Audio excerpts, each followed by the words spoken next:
Breaking Gulf News.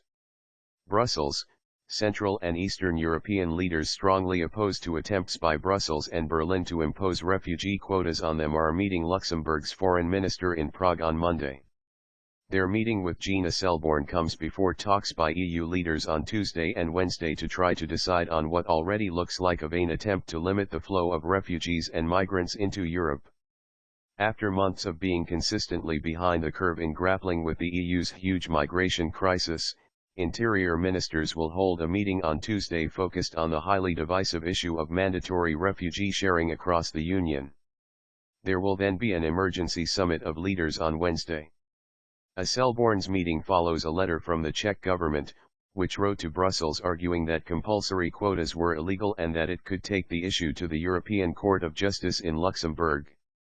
The terrain is still very uncertain, said a senior source from Luxembourg, which will chair Tuesday's meeting. We don't yet have agreement. It's going to be very, very difficult. This week's fresh attempt to agree on a quota system comes amid the deepest divisions between Western and Eastern Europe since the former Soviet bloc countries joined the EU a decade ago. At issue is the paltry figure of 66,000 refugees being shared across the EU after being moved from Italy and Greece. They have already agreed to share 40,000 and were to redistribute a further 120,000. But 54,000 of those were from Hungary, whose hardline anti-immigration government wants no part of the scheme. Given that up to 1 million people are expected to enter Germany alone this year and that Frontex, the EU's border agency, says 500,000 are currently preparing to leave Turkey for the EU, the figures being fought over in Brussels are risible. But the numbers are not the real issue. The row is about power and sovereignty. In the end, it seems that all countries will join in sharing refugees, with the exception of Britain, which has opted out of the scheme. The other two countries with opt-outs, Ireland and Denmark, have agreed to take part, leaving the UK isolated.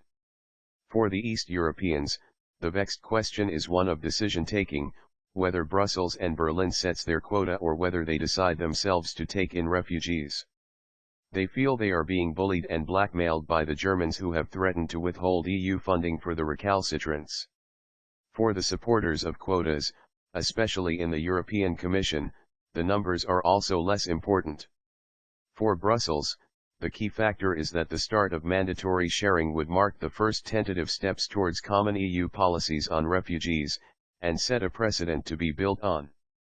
Germany is the biggest and strongest backer of the proposed new regime, not least since it is a replica of the system practiced in Germany.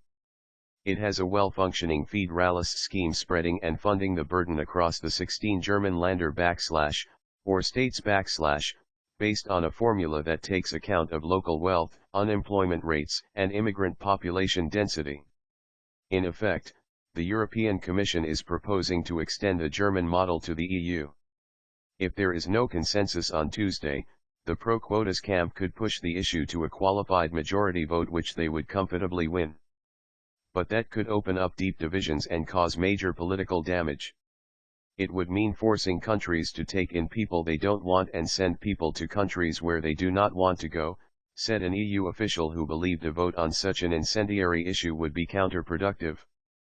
The summit on Wednesday is to focus on how to keep people out rather than how to bring them in, while avoiding the mayhem of recent weeks in the Balkans and Central Europe, where borders have been opening and closing on a daily basis in an atmosphere of panic and chaos.